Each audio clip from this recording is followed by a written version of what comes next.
your forecast first. Sponsored by Matex Heating, Cooling, and Plumbing. Well, good evening to you. We have had some very light rain showers out there throughout the course of the day. Still some light rain. Can still see a couple little guys up here in Iroquois County. Some other sprinkles here and there. These showers continuing to push out of the area, and we will be done with this rainfall as we get into the overnight hours. Again, not expecting a whole lot in the way of any more rain here tonight. Just a few little light sprinkles. Temperatures back down to the upper 60s. We're not going to move a whole lot from here, but we're going to go back up into the mid-80s for highs as we head into the day tomorrow. So when do we finally get a break from this really muggy air mass? We'll talk about that when we come back. WCIA3 News starts right now. Now from WCIA3 News. I don't know what I'm going to do yet. Families in 3 counties are left scrambling to find child care, while branches of one organization were shut down. Some U of I students and an entire fraternity are facing punishment, but the university says they did. If I'm hungry, I can't think. And the same goes for kids, how organizations are making sure they can still get food during the pandemic. You're watching your local news leader. This is WCIA3 News at 10. Got a lot of questions, I guess, as a mom. Like, I had just canceled my daycare. The sudden closure of Head Start programs in several counties is putting parents in a bind. Now they're forced to make last-minute child care plans. Good evening, I'm Jessica Coons. The federal government denied grant money for East Central Illinois Community Action Agency. That means Head Start programs in Vermilion, Ford, and Iroquois counties are canceled effective immediately. This is a Target 3 investigation. WCIA3's Jennifer Jensen is live in the newsroom. So Jennifer, there was no warning of this. Jessica, employees and parents tell me they were given no advance notice that this was happening. Last night, all employees at these Head Starts were let go, and the doors are closed for now. The nonprofit operates locations in Westville, Danville, Hoopeston, Watseka, Gilman, Paxton, and Gibson City. After reviewing the agency's finances, the government found problems that were never fixed, so funding was discontinued. Parents who enrolled their kids in Head Start say there was no communication that the programs were being shut down. I am in a tough situation. I don't know what I'm going to do yet. I just have, a few days to figure it out. And so I think that's what's most disturbing is the lack of, information, I still have yet to be contacted. We are investigating further into what caused the grant money to be denied and also what the future holds for the Head Start programs in these counties. As soon as we know more, we will bring you that latest information. In the newsroom, I'm Jennifer Jensen, WCIA3, your local news leader. All right, Jennifer, thank you. Some in Decatur want to know what the city is doing to stop gun violence after 2 shootings in less than 24 hours. One was Sunday night, the other last night, both on South Webster Street. 4 people went to the hospital. There have been 9 shootings total since August 17th where people were hurt, and 2 of those have been deadly. City Council members decided last night they would not make cuts to the budget for first responders because of this violence. I'm sad for the city as a whole, and we definitely need highly trained, skilled individuals to respond to these crimes and other crimes that we're experiencing in the city. No word on how last night's shooting victims are doing as of tonight.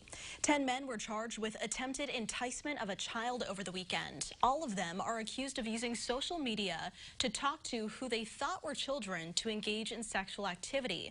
All of the cases are separate. Most of the men are from Springfield. They each face between 10 years and life in prison if convicted. Urbana police are investigating reports of several women who were groped. Police say it's happened 19 times since April of last year. About 2/3 were on or near campus, and almost all of the women were alone when it happened. Police are now asking any potential victims or witnesses to come forward. We have a follow-up from Iroquois County. Dozens of protesters gathered outside of the jail tonight. They rallied for answers in the deaths of 2 inmates that happened last week. 24-year-old Andre Maiden and 47-year-old Jason Fancher were both found unresponsive and later died. The autopsies in both cases ruled out physical injury as cause of death, but we are waiting for the toxicology results to learn more. Maiden's family says he was not given medical help that he needed. This stuff has happened where you're supposed to be safe, more so safe than dead. That hurts a lot because he's explained to numerous family members that he's mistreated. The sheriff's office and state police have not commented on the investigations. One interstate was briefly shut down tonight after a vehicle crashed. It happened on I-57 at the Monticello Road exit in Champaign County. No word on what caused this crash. The interstate was opened up to one lane while crews worked in the area. An ambulance did leave the scene. We'll keep you updated as we learn more. Taking a look at today's coronavirus numbers, there are nearly 1,500 new cases in Illinois. That brings the total number of infections to more than 236,000. 39 more people have died, including several in central Illinois. The state has had more than 8,000 COVID-related deaths. 2 U of I students and an entire fraternity, Pi Kappa Phi, are suspended for breaking the university's COVID-19 safety rules. One student hosted a party, so did that fraternity. The other student violated quarantine. On top of that, about 100 students are being disciplined for their behavior over the weekend. Health district leaders say people need to remember why it's so important to follow these orders.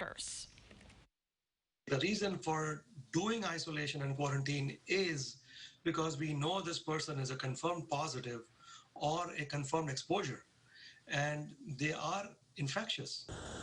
The university will get involved if students continuously violate guidelines. New for you tonight, 70% of Illinois school districts are starting the semester in blended or remote learning. Now school and community organizations face new challenges in keeping kids well fed. WCIA 3's Jen Lask joins us. So Jen, how are groups making up for canceled events? Jessica, while the USDA just extended its free meals program for all kids through the end of 2020, many yearly events like the Eastern Illinois Food Bank's Tackle Hunger series won't be happening. But organizations and pantry leaders tell me volunteers are adapting and stepping up to help their communities.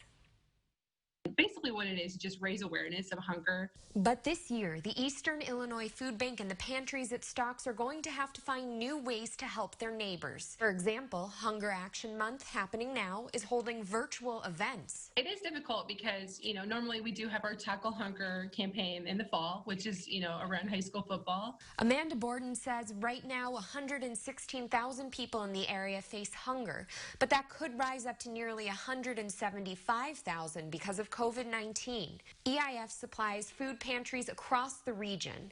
Atwood Pantry organizer Shayna Bayless says they're grateful for support from EIF, volunteers, and the government. If I'm hungry, all I'm thinking about is being hungry. And we have kids that are going to have amazing futures, bright futures here. And they need to have a full tummy to be able to go to school and to think and to do their best.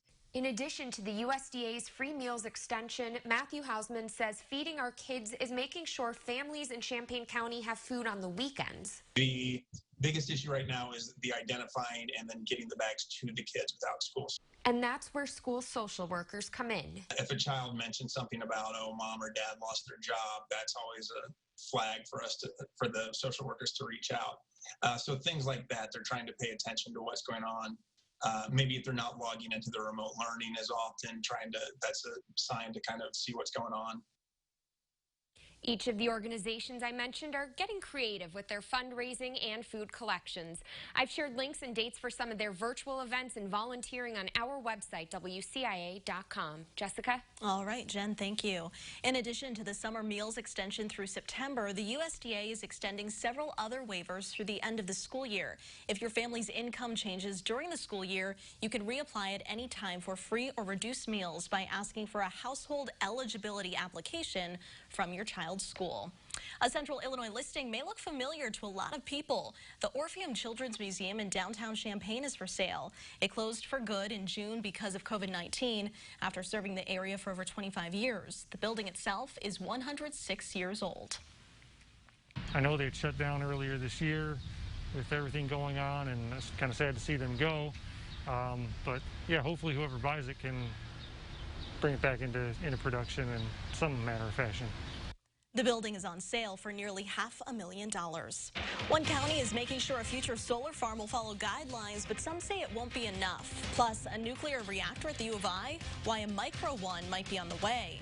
And fall sports may be postponed, but college football is back to getting ready for it anyway.